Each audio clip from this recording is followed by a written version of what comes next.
usab sa mong kinabuhi, Ginoo.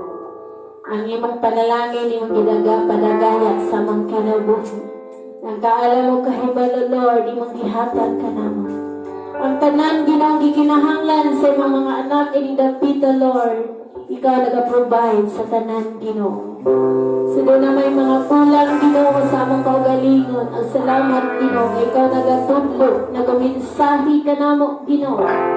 Ikaw lamang among unahon, ug ikaw magadugang sa tanan namong gikinahanglan, Lord. So nagalaom kami ni nga tuig, Lord, sa sunod nga panahon sa among pagkinabuhi, Ginoo. Ikaw ang Diyos namong saligan sa bugos namong kasing-kasing, Ginoo. Bugos nga kasing-kasing tungod kay nagkinahanglan kami.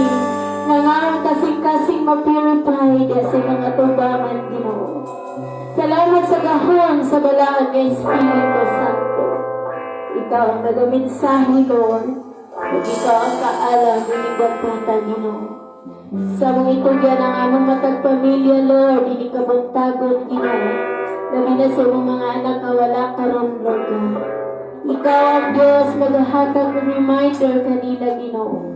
Ikaw ang Diyos sa mga kinabuhi, Lord God. Sa mga gikumitar kanino, Lord, sa may nakulang, sa magagpusa, Ginoo.